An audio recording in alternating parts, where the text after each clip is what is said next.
प्यारे बच्चों, मैं किशन कुमार भारद्वाज आप लोगों का अपने से प्यारे से चैनल नॉलेज पावर वाराणसी में स्वागत करता हूं। आज कक्षा 10 के जो गवर्नमेंट ने बहुविकल्पी या गवर्नमेंट ने जो है मॉडल पेपर जारी किया हुआ है, हम उसके जो है सॉल्यूशंस को देखेंगे। इसमें हम लोग पहले जो है जो बहुविकल्पी क्वेश्चंस हैं फिजिक्स के, इसे खंड वाइज खंड हम लोग देखते रहेंगे। तो इसमें आपको कहीं कोई भी डाउट होता है तो आप जो है कमेंट में ज़रूर बताइएगा। और हाँ, चैनल से आप लोग जुड़ जाइएगा क्योंकि आपका एग्ज़ाम भी नज़दीक हो गया है, तो आपको चीज़ें यहाँ से मिलती रहेंगी जिससे आप अपना एग्ज़ाम जो है अच्छे से क्रैक भी कर पाएंगे और एग्ज़ाम में आप अच्छा मार्क्स भी गेन कर पाएंगे। तो चलिए हम लोग स्टार्ट करते हैं। पहला क्वेश्चन गिवन है कि जब प्रकाश नेत्र में प्रवेश करता है तो अधिकांश अपवर्तन कहाँ पर होता है। तो आप लोग जानते हैं कि प्रकाश जो है नेत्र में प्रवेश करता है तो सबसे पहले जो ये इस तरीके का जो नेत्र होता है, यहाँ पर ये आपका कार्निया होता है। तो कार्निया को हम लोग स्वच्छ मंडल भी बोलते हैं। कार्निया से होकर के ही प्रकाश प्रवेश करता है और सबसे अधिक जो अपवर्तन होता है वो कार्निया से ही होता है। बात करें लेंस की, तो लेंस जो होता है नेत्र लेंस, मनुष्य में जो नेत्र लेंस होता है वो उत्तल होता है। कैसा होता है? उत्तल होता है, जिसके अग्र और पश्च पृष्ठ की वक्रता अलग अलग होती है। इससे भी अपवर्तन होता है, लेकिन मैक्सिमम अपवर्तन किससे होता है? कार्निया से होता है। और आँख का जो रंग होता है वो परितालिका पर निर्भर करता है, जिसको हम लोग आइरिस भी कहते हैं। और आँख में प्रकाश कितनी मात्रा में प्रवेश करे ये किस पर निर्भर करता है? पुतली पर डिपेंड करता है। पुतली का आकार छोटा बड़ा जो है होना वो किस पर डिपेंड होता है? तो वो आइरिस पर डिपेंड होता है। चले अगले क्वेश्चन पर।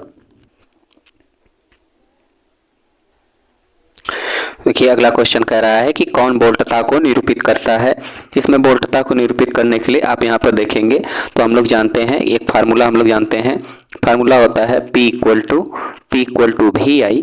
तो यहाँ से यदि आप भी निकालते हैं तो V equal to P upon I हो जाता है। और हम जानते हैं कि P जो है शक्ति है, और शक्ति क्या होता है? कार्य करने की जो समय दर होती है, यानी P हम लोग जानते हैं कि P इक्वल टू W/T होता है। यदि आप यहाँ पर रख लेते हैं तो ये हो जाएगा W/T गुणे आई। तो आप यहाँ पर देखेंगे W क्या होता है? किया गया कार्य बटे समय गुणे आई मतलब विद्युत धारा। तो किया गया कार्य बटे समय गुणे विद्युत धारा। तो आप देखेंगे कि पहला ऑप्शन ऐसा मैच खा रहा है, किया गया कार्य बटे विद्युत धारा गुणे समय, विद्युत धारा गुणे समय। तो पहला ऑप्शन क्या है? सही है। अगले क्वेश्चन पर चले हम लोग। देखिए अगला क्वेश्चन क्या कह रहा है। अगला क्वेश्चन है कि निम्नलिखित में से किस स्थिति में कोई अवतल दर्पण वस्तु से बड़ा वास्तविक प्रतिबिंब बना सकता है। तो कौन सी स्थिति में जो है कोई भी अवतल दर्पण वस्तु से बड़ा और वास्तविक प्रतिबिंब बना सकता है? तो एक ही इसकी स्थिति होती है कि जब वस्तु से बड़ा और वास्तविक प्रतिबिंब बनता है। एक तो और स्थिति होती है अवतल से बड़ा प्रतिबिंब बनता है लेकिन वो आभासी होता है। लेकिन यहाँ आपसे पूछा गया है कि किस स्थिति में वस्तु से बड़ा वास्तविक प्रतिबिंब बन सकता है। तो जब वस्तु दर्पण की वक्रता केंद्र पर हो तो ये तो बराबर बनता है, तो ऑप्शन कट गया। वस्तु दर्पण के ध्रुव और फोकस के बीच हो तो ध्रुव और फोकस के बीच हो, बड़ा तो बनता है लेकिन आभासी बनता है। इस कंडीशन में आभासी बनता है, इसलिए ऑप्शन भी कट गया। जब वस्तु दर्पण के फोकस और वक्रता केंद्र के बीच हो तो फोकस और वक्रता केंद्र के बीच होता है, तो हाँ ये बड़ा बनता है और वास्तविक बनता है, इसलिए ऑप्शन क्या है आपका? सही माना जाएगा। ये ऑप्शन क्या है आपका? सही है। अगले क्वेश्चन पर चलें। अगला क्वेश्चन दे रखा है आपका कि कक्षा में सबसे पीछे बेंच पर बैठा कोई विद्यार्थी है, श्यामपट्ट पर लिखे अक्षरों को पढ़ सकता है परंतु पाठ्य पुस्तक में लिखे अक्षरों को नहीं पढ़ पाता। निम्नलिखित में से कौन सा कथन सही है? यानी श्यामपट्ट पर लिखे अक्षरों को पढ़ सकता है, यानी दूर की चीजें वो स्पष्ट देख पाता है लेकिन निकट की वस्तु को स्पष्ट नहीं देख पाता, यानी निकट का ही स्पष्ट नहीं देख पा रहा है और दूर का स्पष्ट देख पा रहा है। तो इसका मतलब कि उसका जो निकट बिंदु है वो कहाँ चला गया है? उसका जो निकट बिंदु है वो दूर चला गया है। यानी कौन सा सही होगा? यानी इसमें जो है आपका सही होने वाला है जो नेत्र का निकट बिंदु है। कहने का मतलब ये है कि परंतु पाठ्य पुस्तक में लिखे हुए अक्षरों को नहीं पढ़ पाता, यानी निकट का नहीं पढ़ पा रहा है जबकि दूर का पढ़ रहा है। तो इसका मतलब है कि उसका जो निकट बिंदु है वो निकट बिंदु कहाँ पर चला गया है? तो निकट बिंदु कहाँ चला गया है? दूर चला गया है। यानी विद्यार्थी का निकट बिंदु उससे दूर हो गया है। ये वाला सही है। अगले क्वेश्चन देखें तो 5 प्रतिरोधकों को जिनमें प्रत्येक का प्रतिरोध 1/5 ओम है का उपयोग करके कितना निम्नतम प्रतिरोध बनाया जा सकता है।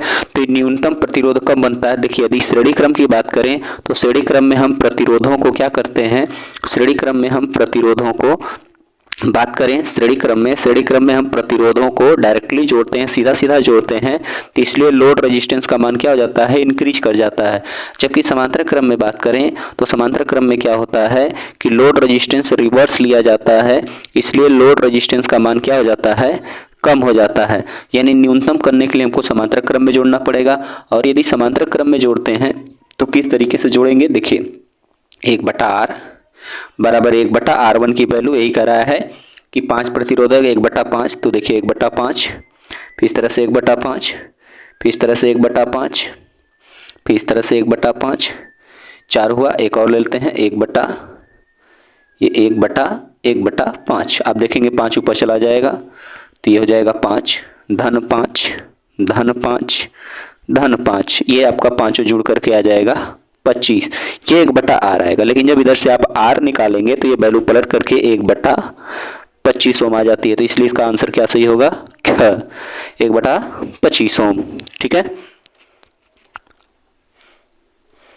बच्चों, इस क्वेश्चन को थोड़ा ध्यान से समझिएगा। इसमें एक चित्र दिया गया है, इसमें कहा है इन्होंने कागज की तल में स्थित एक किसी क्षैतिज तार में पूरब से पश्चिम की ओर नियत धारा प्रवाहित हो रही है, मतलब इस साइड से इस साइड की ओर धारा प्रवाहित हो रही है।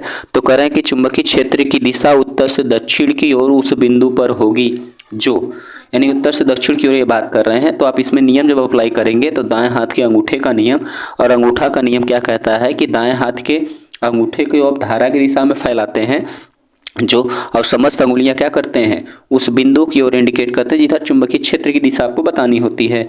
तो धारा की दिशा में आप अंगूठा रखेंगे, यानी जो थंब है, थंब आप इस डायरेक्शन में रखेंगे। तो और उंगली आपको क्या करना है, उत्तर से दक्षिण की ओर करना है, उत्तर से दक्षिण की ओर।